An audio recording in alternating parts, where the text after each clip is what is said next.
Telangana movement में different committees तकर्रुर किए गए हैं जिनका मकसद अलग अलग टाइम फ्रेम में अलग अलग इश्यूज को सॉर्ट आउट करना है। जहां तक मैंने जो क्वेश्चंस देखे, खासतौर पे जो मॉडल पेपर्स देखा, मैं प्रैक्टिकल टेस्ट वगैरह होते, वहां पे मैंने देखा कि हमेशा कमिटीज के बारे में, उसके चेयरमैन के बारे में, उसके मेंबर्स के बारे में, उनके रिपोर्ट्स के की फाइंडिंग्स के बारे में पूछा जाता। तो आज हम 4-5 कमिटीज हैं तेलंगाना मूवमेंट के, तो उन कमिटीज को डिस्कस करेंगे। तो पहली जो कमेटी है कुमार ललित कमेटी, ठीक है। ये कमेटी कब कायम हुई?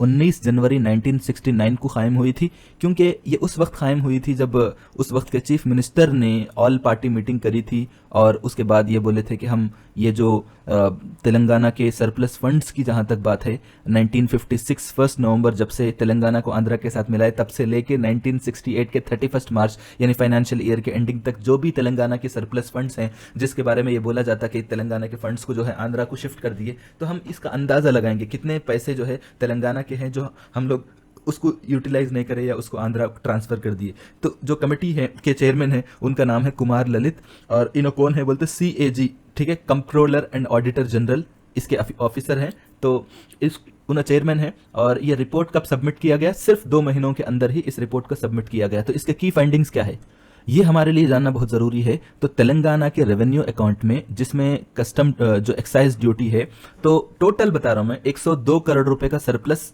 फंड्स हैं, यानी कि जो एक्सपेंडिचर से भी ज्यादा इनकम जो तेलंगाना को जनरेट हुआ खासतौर पे एक्साइज ड्यूटी के साथ, वो है मतलब ये 10 साल, तकरीबन 10 साल हो गए ना, 12 साल के अरसे में 102 करोड़ रुपए हैं। और नेट सरप्लस फंड्स की अगर बात करेंगे तो 63 करोड़ रुपीस, और उसमें से भी अगर जो है ना कैपिटल अकाउंट से सरप्लस को हटा देंगे तो टोटल मिला के जो सरप्लस रहेगा वो तेलंगाना का 34 करोड़ रुपए है। तो ये 3 नंबर्स को याद रखिए, लेकिन सबसे इंपॉर्टेंट जो पूछ रहा वो 34 करोड़ रुपीस ऐसे हैं जो पूरा नेट सरप्लस फंड है जो कि तेलंगाना का है, जो कि यूज नहीं हुआ, तेलंगाना पर यूज नहीं हुआ।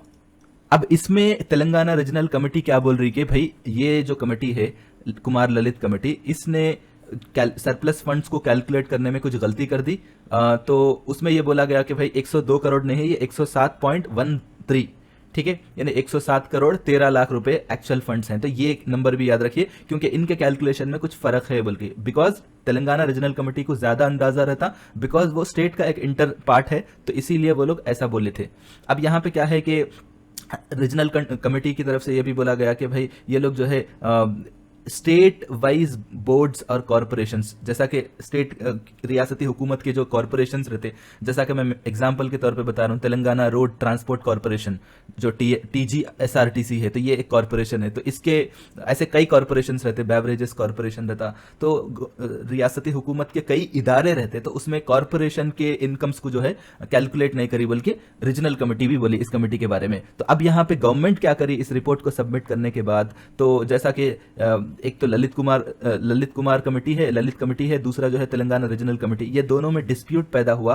तो उस वक्त की आंध्र प्रदेश की हुकूमत ने यह फैसला किया कि हम एक और अथॉरिटी को जो है अपॉइंट करेंगे ताकि ये जो डिस्प्यूट है दोनों कमेटियों के दरमियान वो हल हो सके। तो इसलिए जस्टिस भार्गवा कमेटी का तकर्रुर किया गया। तो आपको क्लियर होना चाहिए, ललित कमेटी का तकर्रुर किया गया। ललित कमेटी ने जो है ना टोटल अगर सरप्लस फंड की बात है वो 34 करोड़ रुपए होने की बात की थी, और इसमें जो है रीजनल कमेटी का एक डिस्प्यूट था, बट ये जरूर था कि भाई यहां पे सरप्लस फंड्स जो है तेलंगाना के लिए इस्तेमाल नहीं हुए। कब से कब तक? 1956 से लेके 68 तक, 12 साल के दौरान। तो उन दिनों में 102 करोड़ या फिर जो है 63 करोड़ नेट सरप्लस फंड्स कितने हैं? ये 63.92, ठीक है। टोटल सरप्लस फंड्स अगर सारी चीजों को हटा दिए, कैपिटल अकाउंट से जो है सरप्लस हटा देने के बाद ये 34 करोड़ रुपए होते। तो ये सब नंबर्स आपको याद रखना पड़ता।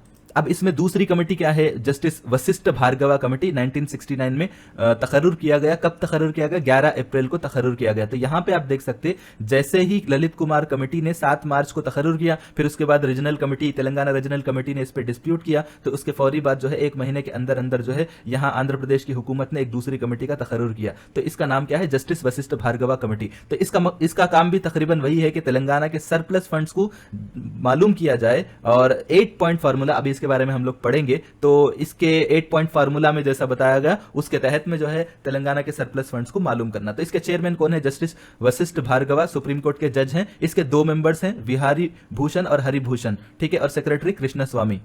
ये कमेटी कब सेटअप किया गया? कमेटी को 22 अप्रैल 1969 को, और इस कमेटी ने 123 पेज पर मुश्तमिल रिपोर्ट को सबमिट किया, लेकिन इसको बाहर नहीं लाया गया, फॉर्मली डिस्क्लोज नहीं किया गया। अब इसके की फाइंडिंग्स क्या है? तो इस भार्गवा कमेटी ने यह बताया कि 56 से लेकर 1968 तक तेलंगाना के सरप्लस फंड्स 28 करोड़ रुपए हैं, 28 करोड़ 34 लाख रुपीस है, और ये बोले कि ये जो सरप्लस फंड्स हैं ये तेलंगाना पर खर्चा नहीं किए गए। और इस कमेटी ने यह बताया कि जो जेंटलमैन एग्रीमेंट है, खास तौर पे तेलंगाना के फंड्स के एलोकेशन के मामले में इसमें एडिशनल मेजर्स लिए जाएं, मौजूदा जो मेजर्स हैं ये काफी नहीं है। फिर उसके बाद तेलंगाना रीजनल कमेटी ने भी इससे डिस्प्यूट किया और ये बताया कि तेलंगाना के सरप्लस फंड्स को जो है काउंट करने के मामले में आंध्र प्रदेश के रेवेन्यू डेफिसिट और उसके सरप्लस को कंसिडर करने की कोई जरूरत नहीं है। तो ठीक है, ये भी इनका एक डिस्प्यूट था, ये डिस्प्यूट याद रखना इंपॉर्टेंट नहीं है, लेकिन इस कमेटी ने ये बताया कि जो है 28 करोड़ 34 लाख रुपए जो है तेलंगाना का सरप्लस फंड है। और उसके बाद क्या हुआ, गवर्नमेंट का क्या एक्शन आया? अब यहाँ पे थोड़ा सा क्लैरिटी आई, क्योंकि ललित कमेटी के मामले में इख्तिलाफ था, तो इसलिए इस जस्टिस वशिष्ठ भार्गवा कमेटी को अपॉइंट किया गया। तो उसके बाद चूंकि 28 करोड़ रुपए की बात हुई, फिर ये भी बोली तेलंगाना रीजनल कमेटी के इसमें भी कुछ सही तरीके से कैलकुलेशन नहीं हुआ, तो सेंट्रल गवर्नमेंट ने 45 करोड़ रुपए तेलंगाना के डेवलपमेंट के लिए खर्च किया 4th 5 ईयर प्लान के अंडर में। ठीक है, आप ये बात याद रखिए, जो 5 ईयर प्लान है ना, तो 4th जो 5 ईयर प्लान है उसके अंडर में, जो कि 1968 के 1 अप्रैल से शुरू हुआ था। तो ये जो अमाउंट है ये जो है तेलंगाना के रेगुलर 1/3 बजट से भी जो है 1/3 बजट के अलावा इजाफी तौर पर दिया गया। तो ये 45 करोड़ रुपए जो है स्पेशल फंड के तहत में सेंट्रल गवर्नमेंट की तरफ से दिए गए हैं। जस्टिस ललित कमेटी के बाद वशिष्ठ भार्गवा कमेटी, ये दोनों कमिटीज जो है सरप्लस फंड्स के मामले में काम कर रहे थे। अब और एक कमेटी वांछू कमेटी है 1969 की, तो ये जो है इसका काम क्या है? इसका काम जो है फंड्स से रिलेटेड नहीं है, इसका काम क्या है, इसका पर्पस क्या है बोले तो जो इश्यूज तेलंगाना एम्प्लॉयज के हैं इसको देखना, और जो है कॉन्स्टिट्यूशनल अमेंडमेंट्स के लिए क्या कोई पॉसिबिलिटी है इस पे सजेशन देना, खासतौर पे क्या अमेंडमेंट करना मुल्की रूल्स के मामले में। तो ठीक है, तो समझ रहे हैं आप, तो एम्प्लॉयमेंट से रिलेटेड जो मसला है वो वांछू कमेटी का है। ठीक है, हम लोगों को भी जॉब हासिल करना है तो हमको भी जो है वांछू को याद करना पड़ता, तो जॉब से related, it's not about funds. तो इसके चेयरमैन कौन है? KN वांछू, फॉर्मर चीफ जस्टिस हैं, और इसके मेंबर्स जो है MC सेतलवाड, एक्स अटॉर्नी जनरल, और निरंडे अटॉर्नी जनरल है। ठीक है, तो ये 1969 के 19 अप्रैल को इसको सेटअप किया गया। इस कमेटी के कुछ की फाइंडिंग्स हैं, हम इन फाइंडिंग्स को पढ़ेंगे। ठीक है, 4-5 फाइंडिंग्स है। तो कमेटी ने यह बताया कि तेलंगाना एम्प्लॉयज के प्रोटेक्शन के लिए जो आंध्र प्रदेश की हुकूमत है इसको कानूनन या फिर आईनी तौर पे इख्तियारात नहीं है। मतलब यह है कि अब एक स्टेट है भाई, भले ये बात सही है, ये आंध्र प्रदेश एक स्टेट है, ठीक है, अब इसमें तेलंगाना एक रीजन है यहाँ पर, अब ये पूरा एक स्टेट है, तो स्टेट गवर्नमेंट को ना कानूनन ये इख्तियार है, ना हिंदुस्तान के कॉन्स्टिट्यूशन ने ये इख्तियार दिया कि एक स्टेट में एक इलाके तेलंगाना के लोगों को खास राइट्स दिए जाएं, क्योंकि स्टेट एक है भाई, वो हो सकता होगा इसकी अपनी तारीख होंगी जो भी थी होंगी, मगर एक स्टेट में एक रीजन के एम्प्लॉयज को स्पेशल प्रोटेक्शन देने का इख्तियार ना कानूनन है, ना जो है कॉन्स्टिट्यूशन के हिसाब से जो है आंध्र प्रदेश की हुकूमत को है। और ये भी है तो फिर किसको है भाई? तो इस कमेटी ने ये बताया कि पार्लियामेंट को है, कि एक पार्लियामेंट को पावर है, लेकिन कैसा पावर है? एक स्टेट लेवल प्रेफरेंसेस को पावर है, बट स्टेट के अंदर स्टेट लेवल पे प्रोटेक्शन कर सकती है पार्लियामेंट, लेकिन स्टेट के अंदर जो है एक पर्टिकुलर रीजन के लिए प्रेफरेंसेस देने का इख्तियार जो है ये भी जो है पार्लियामेंट को नहीं है। मतलब do not have the power to make laws for a particular area within the state. तो समझ रहे हैं आप, एक स्टेट के अंदर जो पर्टिकुलर एरिया है तेलंगाना, इसमें भी जो है खास प्रोविजंस लाने का इख्तियार पार्लियामेंट को नहीं है। हाँ, एक पूरे स्टेट के लिए प्रेफरेंसेस ला सकते हैं कि हमारे स्टेट का एम्प्लॉयमेंट का रूल ये हो सकता। और एक बात याद रखिए, मुल्क की जो प्रोविजंस हैं ये देखा जाए तो डीम्ड अनकॉन्स्टिट्यूशनल, मतलब ऊपर से मुल्की रूल्स अपने आप में ऐसे हैं। मतलब यह है कि भाई एक दौर था निजाम की हुकूमत का जब वो एक मुल्क के लेवल पे था, पूरे इंडिया में जो है, हालांकि लैंडलॉक्ड स्टेट मुल्क के स्टेट था, लेकिन वो उस दौर के हिसाब से वो मुल्की रूल्स सही हैं, क्योंकि उस दौर के हालात ऐसे थे, उस दौर के सिचुएशंस ऐसे थे, उस दौर की तारीख ऐसी थी, तो मुल्की प्रोविजंस जब के लिए ठीक है। अब तो मुल्क आज़ाद हो गया, अब जो है अगर ये बड़े अदालतों में गया तो ये तो पक्का अनकॉन्स्टिट्यूशनली नजर आएगा। और कमेटी क्या बोली, रिकमेंडेड क्या बोली कि तेलंगाना रीजनल कमीशन या जो कमेटी है इसको अथॉरिटी दिया जाए, किस बात की अथॉरिटी दिया जाए कि तेलंगाना रीजन में थर्ड ग्रेड और 4th ग्रेड के जॉब्स के लिए सबॉर्डिनेट सर्विस पैदा करने का इख्तियार इसको दिया जाए ताकि इसके रिकमेंडेशन के बेसिस पे अपॉइंटमेंट्स फिल किए जाए, अपॉइंटमेंट्स कराए जाए। और एक क्या बोले कि भाई जो 4th ग्रेड एम्प्लॉयज हैं, जैसा ग्रुप 4 ग्रुप 3 वैसे जॉब्स के लिए Andhra Pradesh public service commission, जैसा हमारा तेलंगाना पब्लिक सर्विस कमीशन है, वैसा वो जॉब्स जो है डिस्ट्रिक्ट कलेक्टर्स के हाथ में दिए जाएं, तो फिर वहां से जो है वो लोकल कलेक्टर्स जो है उन अपॉइंटमेंट्स को फिल कर सकते। तो यहाँ पे कुछ चीजें हैं, जैसा मैं आपको की फाइंडिंग्स बता देता हूँ। कुमार ललित कमेटी ने यह बताया कि भाई इसके जो तेलंगाना के नेट सरप्लस फंड जो है 34.10 करोड़ रुपए है और total surplus funds 107 crore 13 lakh रुपए हैं, ठीक है। और एक वशिष्ठ भार्गवा कमेटी ने क्या बताया कि 28 करोड़ 34 लाख रुपए है और उसके बाद जो है सेंट्रल गवर्नमेंट ने 45 करोड़ रुपए दिए। वांछू कमेटी ने यह बोला कि जो है रिक्रूटमेंट अथॉरिटी को शिफ्ट किया जाए 4th क्लास एम्प्लॉयज के लिए डिस्ट्रिक्ट कलेक्टर को, और यह भी बोला कि भाई एक स्टेट गवर्नमेंट के पास जो है ना लीगल ना कॉन्स्टिट्यूशनल पावर है और पार्लियामेंट को भी जो है स्टेट लेवल पे प्रेफरेंसेस करने का इख्तियार है, but with in the state एक रीजन के लिए प्रेफरेंसेस पैदा करें ऐसा इख्तियार पार्लियामेंट को भी नहीं है। वांछू कमेटी का भी आप पढ़ लिए, वशिष्ठ भार्गवा का पढ़ लिए, कुमार ललित का पढ़ लिए। अब यहाँ पे और एक इंपॉर्टेंट कमेटी है यहाँ पे जय भरत रेड्डी कमेटी, ठीक है, लेकिन ये काफी अरसे के बाद 1984 में आया। अच्छा, 1984 में तेलंगाना आंध्र प्रदेश में किसकी हुकूमत थी? एनटी रामाराव की हुकूमत थी, एनटीआर की हुकूमत। ये कौन सी पार्टी के रहने वाले? टीडीपी के है। तो ये मतलब आंध्र प्रदेश में फर्स्ट रीजनल पार्टी है जो कांग्रेस के बाद हुकूमत, मतलब कांग्रेस तो खैर नेशनल पार्टी है लेकिन फर्स्ट रीजनल पार्टी जो हुकूमत बनाने में कामयाब हुई ये आंध्र प्रदेश में एनटी रामाराव की पार्टी है जो तेलुगु देशम पार्टी है। तो तेलुगु देशम पार्टी इख्तिदार में थी। तो ये लोग जब हुकूमत में आए 83 में, तो ये लोग फैसला किए कि नहीं भाई अब जो है ये मसले का अच्छा सोल्यूशन, क्योंकि जब एनटी रामाराव आए थे तो उन्होंने दिल से आए थे, मतलब कि भाई मैं अवाम की खिदमत करूंगा, तो ये मकसद के लिए आए थे। तो 6 पॉइंट फार्मूला में जो वायलेशंस हुए, मैं एक सेपरेट वीडियो बनाऊंगा जिसमें 8 point formula, 5 point formula, 6 point formula बहुत आज ही की तारीख में बनाऊंगा, तो वो उस पर हम लोग इनको डिस्कस करेंगे। तो 6 पॉइंट फार्मूला का जो वायलेशन हुआ और प्रेसिडेंशियल ऑर्डर्स का जो वायलेशन हुआ वो उसकी हम जांच पड़ताल करेंगे। तो इस कमेटी के जो चेयरमैन है उनका नाम है जय भरत रेड्डी है और अदर मेंबर्स जो है कमलनाथ और उमापति राव, ठीक है, ये नाम याद रखिए, ठीक है। अब यहां पे ये मालूम किया गया कि 1975 मतलब ये जो 6 पॉइंट फार्मूला और प्रेसिडेंशियल ऑर्डर्स के बाद 1975 से लेके 1981 तक तेलंगाना में नॉन लोकल एम्प्लॉयज कितने हैं जो तेलंगाना से ताल्लुक नहीं रखते, वो 58,962 इतने मेंबर्स हैं, इतने ज्यादा बढ़ गए, ठीक है। अब अगर जोनल लेवल पे अगर हम देखा जाए, ठीक है, जो जोन होते हैं तो सबसे ज्यादा एम्प्लॉयज जो है जोन 5 और जोन 6 में है, ठीक है। यहां पे आप देख सकते कि खम्मम में 24% एम्प्लॉयज जो है नॉन लोकल्स हैं, आदिलाबाद में 11%, यहां पे नंबर्स भी आप देख लीजिए आराम से।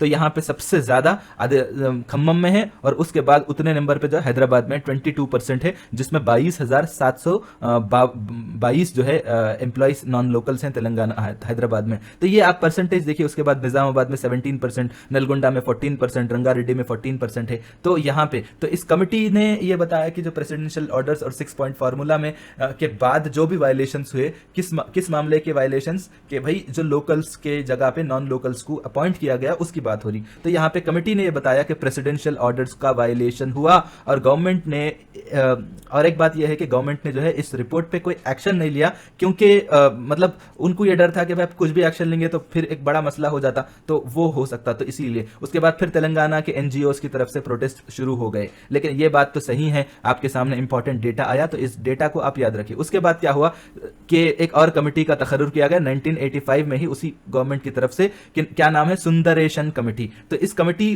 का क्या काम है कि जो जय भरत रेड्डी कमेटी है, इस कमेटी की तरफ से जो रिपोर्ट सबमिट किया गया इसको देखो कि आखिर ये कितना मतलब वैलिड है, किस मतलब वैलिड मतलब इसका एग्जामिन किया जाए कि हम ये रिपोर्ट क्या है, हम इसको कैसा इंप्लीमेंट कर सकते हैं। तो इसके चेयरमैन वी संदरेशन जो आईएएस ऑफिसर हैं, तो यहां पे इस रिपोर्ट में, इस कमेटी के रिपोर्ट में भी कुछ अहम बातें बताई गई। वो बातें बहुत ज्यादा इंपॉर्टेंट है। वो ये है कि तेलंगाना इलाके में तेलंगाना के लोगों का रिप्रेजेंटेशन कम है। अगर आईएएस ऑफिसर की बात करें तो टोटल आईएएस ऑफिसर्स में सिर्फ 8% जो है तेलंगाना के, आईपीएस ऑफिसर्स में सिर्फ 11% तेलंगाना का है, फॉरेस्ट सर्विस बोलते इंडियन फॉरेस्ट सर्विस, उसमें 15% तेलंगाना का है। हाईकोर्ट के जजेस की बात की जाए तो सिर्फ 25% जो है तेलंगाना से ताल्लुक रखते हैं, बाकी सब जो है नॉन लोकल्स हैं। तो यहां पे ये बात बहुत ज्यादा इंपॉर्टेंट है। और एक बात यहां पे ये है कि गवर्नमेंट जो है इस कमेटी के फाइंडिंग्स जो हैं इस बात पे जोर दिए हैं कि तेलंगाना में प्रॉपर जो है रिप्रेजेंटेशन नहीं है, हुकूमत के इदारों में तेलंगाना के लोगों का रिप्रेजेंटेशन नहीं है। तो इस सिलसिले में आखिरी चीज जो है GO 610, इसको समझना बहुत ज्यादा जरूरी है, ठीक है। तो ये सबसे ज्यादा इंपॉर्टेंट बोल सकते हैं आप, इसको हम समझेंगे क्योंकि यहाँ पे जय भरत रेड्डी कमेटी 1985 में भी यही बोली थी, फिर उसके बाद संदरेशन कमेटी ने भी यही बात कही थी। तो अब यहाँ पे एक जियो जो है एनटी रामाराव की तरफ से 30 दिसंबर 1985 को जारी किया जाता, जय भरत रेड्डी कमेटी और संदरेशन कमेटी, इन दोनों के रिपोर्ट्स के बेसिस पे। और इसका मकसद यह रहता कि तेलंगाना में जो नॉन तेलंगाना एम्प्लॉयज हैं, जो बाहर के आंध्रा के एम्प्लॉयज हैं, इनको ट्रांसफर करके आंध्रा को भिजा देना, और एडिशनल पोस्ट जो है, और सॉरी यहां पे दो बातें हैं। एक तो यह है कि रिक्रूटमेंट हो तेलंगाना में, और पोस्टिंग कर देना, मतलब जो तेलंगाना में नॉन लोकल्स हैं उनको उनके इलाके में आंध्रा में भेजा देना, और तेलंगाना में जो वो खालियां होते क्योंकि एम्प्लॉय आंध्रा को चले जा रहा तो वहां पे रिक्रूटमेंट करना। और ये इंप्लीमेंटेशन भी 3 महीने के अंदर होना, 1986 के 31 मार्च के अंदर। तो अच्छा खासा टाइम, मतलब बहुत बहुत खतरनाक जो है टाइमलाइन रख लिए थे। बट हमारे को ये देखना है कि भाई क्या इंपॉर्टेंट पॉइंट्स हैं इस जियो 610 के। तो यहाँ पे ये है कि जोन 5 और जोन 6 तेलंगाना के, अभी हम लोग देखें कि ज्यादा एम्प्लॉयज बाहर के हैं, तो यहाँ पे जो नॉन तेलंगाना एम्प्लॉयज अपॉइंट हुए खास तौर पे, तो ये तो प्रेसिडेंशियल ऑर्डर्स के खिलाफ हुए, तो इनको जो है ट्रांसफर कर दो, कब तक, 31 मार्च 1986 तक। और यहां पे अगर जरूरत पड़े तो अब जाहिर सी बात है तेलंगाना में ये जॉब है, लेकिन आंध्रा को जाने के बाद, एपी में जाने के बाद वो जॉब रहना भी ना, तो अगर नहीं भी है तो यहाँ पे सप्लीमेंट्री पोस्ट क्रिएट करो, और यहाँ से जाने के बाद जो एम्प्लॉय की जो जगह खाली होती है यहाँ पे फिलअप करो, ठीक है। अब यहाँ पे तेलंगाना में कुछ इंपॉर्टेंट प्रोजेक्ट्स चल रहे थे इरिगेशन के, जूराला, श्रीशैलम लेफ्ट कैनाल और श्री राम सागर। तो यहाँ पे जो प्रोजेक्ट चल रहे, तो यहाँ पे इंजीनियर्स रहते और जो भी बड़े पोस्ट रहते, वहाँ पे नॉन गेजेटेड पोस्ट वगैरह रहते, इनको जो है अपने अपने इलाकों में ट्रांसफर कर दो, जो कि आंध्रा के एम्प्लॉयज यहाँ पे काम कर रहे हैं उनको ट्रांसफर कर दो। और ये है कि स्टेट सेक्रेटेरिएट, ठीक है। अब यहाँ पे तो खैर इलाकों की बात हो जाती, लेकिन सेक्रेटेरिएट तो मालूम है कि पूरे स्टेट को चलाने वाला इदारा है। तो यहाँ पे ये है कि सेक्रेटेरिएट में जितने भी लोकल कैंडिडेट्स हैं, इनको जो है इंसाफ किया जाए, इनके साथ इंसाफ किया जाए, खासतौर पे स्टेट सेक्रेटेरिएट में और हेड ऑफ डिपार्टमेंट्स में और अदर स्टेट लेवल ऑफिसेस में। लोकल लोग मतलब हैदराबाद के लोग नहीं, बल्कि तेलंगाना के लोगों की बात हो रही, तो वहां उन लोगों के साथ इंसाफ हो। और एक क्या है कि जो फ्रॉडुलेंट अपॉइंटमेंट हुए, जो बोगस लोकल सर्टिफिकेट्स वगैरह लाके, ऐसे जो एम्प्लॉयज जो बोगस सर्टिफिकेट या फेक सर्टिफिकेट्स लाके जॉब हासिल किए, उनके खिलाफ सख्त से सख्त कार्रवाई की जाए। और जो अपील्स हैं जो तेलंगाना के कैंडिडेट्स की तरफ से इलीगल अपॉइंटमेंट्स के सिलसिले में और प्रमोशंस के सिलसिले में जो भी अपील्स किए गए, उन सबको जो है 31 मार्च 1986 तक रिजॉल्व किया जाए। ये जो ट्रांसफर्स हो रहे, उसमें भी एक इंपॉर्टेंट पॉइंट ये बोले कि भाई ये जो ट्रांसफर्स हो रहे लोकल एरियाज में और कैडर्स में, वो पर्सनल प्रेफरेंसेस पे ना हो, बल्कि हमारे स्टेट के ज़रूरतों के हिसाब से हो। तो यहाँ पे ये है। और एक बात यहाँ पे ये है कि जब से प्रेसिडेंशियल ऑर्डर्स जो है इंप्लीमेंट हुए हैं, तब से लेके जितने अपॉइंटमेंट्स और प्रमोशंस हुए हैं, उन सब को रिव्यू किया जाए। तो यहाँ पे एक और इंपॉर्टेंट बात यह है कि इतना सब कुछ करे, इतना सब कुछ बोले, लेकिन इसका रिजल्ट क्या हुआ, इसका इंप्लीमेंटेशन क्या इंप्लीमेंटेशन करी, इसकी अगर हम बात करेंगे तो यहाँ पे यह है कि जियो 610 को जारी किया गया, लेकिन एनटीआर की हुकूमत ने इसको प्रॉपर तरीके से इंप्लीमेंट नहीं किया। फिर उसके बाद जो है उसके बाद ये हुआ कि जियो 564 को जारी किया गया 3 दिसंबर को, और इसको जो है यहाँ पे क्या करे कि रायलसीमा, ये जो जियो है ये अलग है, तेलंगाना से रिलेटेड नहीं है, लेकिन यहाँ पे ये बताना जरूरी है कि जोन 5 और जोन 6 में जो ट्रांसफर होनी चाहिए वो जो है ट्रांसफर नहीं हुआ। जैसा बोले ना कि भाई जो आंध्रा के एम्प्लॉयज तेलंगाना में हुए अपॉइंट, उन सबको जो है आंध्रा भिजा दिया जाए, तो ऐसा जो ट्रांसफर होना था वो ट्रांसफर नहीं हुआ। और 3 दहे गुजर गए, 1985 का 95 तक गुजर गया, फिर मतलब 30 साल हो गए। उसके बाद और एक कमेटी जो है गिरगिलानी कमेटी, ये लास्ट कमेटी है। आप लोग भी थक गए होंगे, क्या तो भी पढ़ाते जा रहे हैं भाई बोल के, लेकिन 150 मार्क्स के लिए तो कुछ ना कुछ तो पढ़ना ही पड़ेगा ना भाई। तो यहाँ पे जेएम गिरगिलानी कमीशन, ये बहुत ज्यादा इंपॉर्टेंट है। तो अब ये क्या है मैं आपको बता रहा हूँ।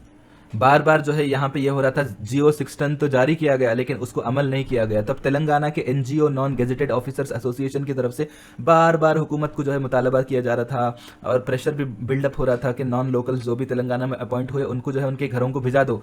तो उस वक्त के जो चीफ मिनिस्टर थे, बाद की बात बता रहा हूँ, 2001 की बात, अब 2001 में आ गए हम लोग, तो चंद्रबाबू नायडू की जो हुकूमत है, उस हुकूमत ने यह फैसला किया कि हम जेएम गिरगिलानी कमेटी, ठीक है, तो इनको अपॉइंटमेंट करेंगे। तो ये 1 मेंबर कमीशन है, और यहाँ पे इसके लिए जो है जियो 270 को जारी किया गया था, मतलब जियो 270 को जारी किया गया कई के लिए जेएम गिरगिलानी कमीशन को अपॉइंट करने के लिए। तो यहाँ पे इसका काम क्या है कि भाई जो जियो 610 है इसका इम्प्लीमेंटेशन देखो कि हुआ नहीं हुआ, कैसा करना क्या करना। तब टाइम फ्रेम सिर्फ 90 दिन दिए गए और इसका रिपोर्ट जो है जारी करो, जो जितना भी है रिपोर्ट सिर्फ 90 दिनों में जारी करो। तो इस कमेटी ने जून में अपॉइंटमेंट हुई, लेकिन 6 दिसंबर 2001 को जो है अपना एक इंटरिम रिपोर्ट जारी किया है। ठीक है, फाइनल रिपोर्ट तो 2004 के सितंबर 30 को जारी किया गया, और जब तक नायडू साहब चले गए 2004 के अप्रैल में इनकी हुकूमत खत्म हो गई।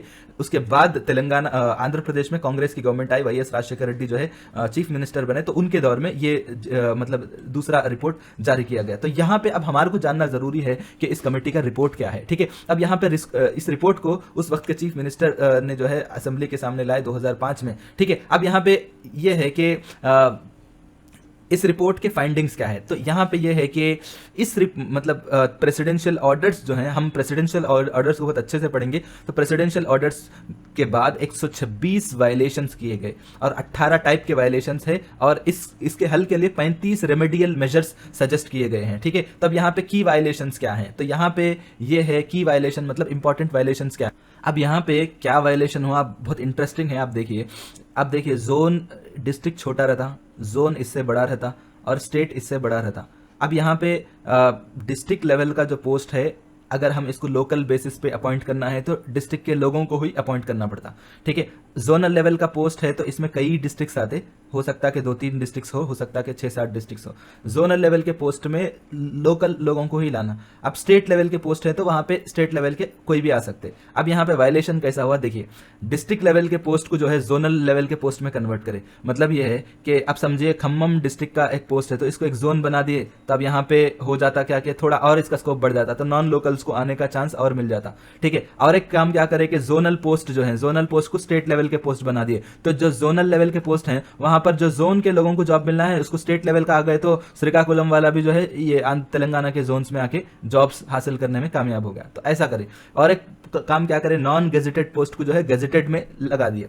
तो नॉन गेजेटेड पोस्ट जो है उसको जो है गेजेटेड पोस्ट में लगा दिए, जबकि ऐसा करने के लिए सेंट्रल गवर्नमेंट का अप्रूवल लेना चाहिए, जिसकी वजह से जो है 10% जो रिजर्वेशन जो जितना होना था वो उसमें कमी हो गई। यानी कि 70% रिजर्वेशन रहना है लेकिन वो 60% रिजर्वेशन हो गया, किसमें, नॉन गेजेटेड पोस्ट में। और एक काम क्या करे, प्रेसिडेंशियल ऑर्डर्स में ये एक्सक्लूजन स्टेट लेवल के जो ऑफिसर्स हैं उनके रिक्रूटमेंट के मामले में प्रेसिडेंशियल ऑर्डर्स का भी वायलेशन किया गया। जहां पे क्या हुआ कि जो स्टेट लेवल के ऑफिसर्स हैं वहां पर जो स्टेट लेवल के ऑफिसर्स हैं, पूरे स्टेट का एक ऑफिस रहता, तो वैसे ऑफिसर्स में क्या हुआ कि 1975 में वो 51 पोस्ट थे, लेकिन 2004 आते आते ऐसे मतलब 200 पोस्ट बढ़ गए। तो यहाँ पे भी क्या हुआ कि स्टेट लेवल के ऑफिसर्स में नॉन लोकल्स का अपॉइंटमेंट किया गया। और एक क्या हुआ कि जो आंध्रा से तेलंगाना, अब आंध्रा में अगर कोई जॉब कर रहा लेकिन उसको अगर तेलंगाना ट्रांसफर किए तो वो जो तरीका था वो इलीगल तरीके से ट्रांसफर हुआ था, मतलब गैर कानूनी तरीके से, फ्रॉडुलेंट वे में जो है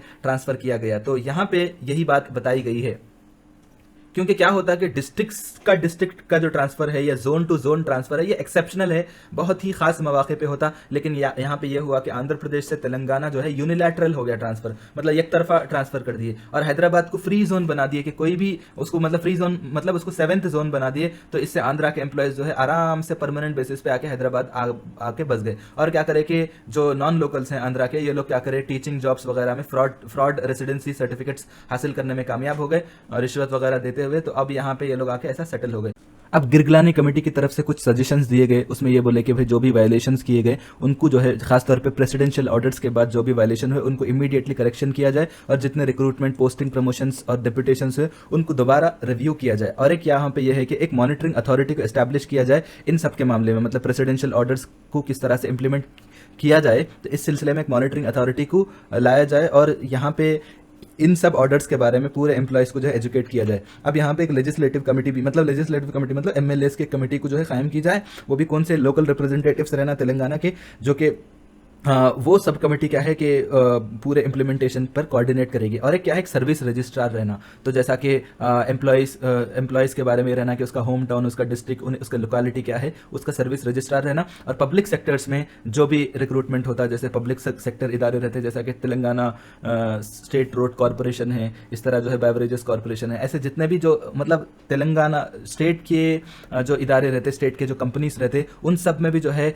स्ट्रिक्टली इम्प्लीमेंट किया जाए प्रेसिडेंशियल ऑर्डर्स को, ताकि लोकल जो लोग हैं उनके साथ इंसाफ हो सके। आई होप ये पूरा कॉन्सेप्ट आपको क्लियर है। Thank you so much.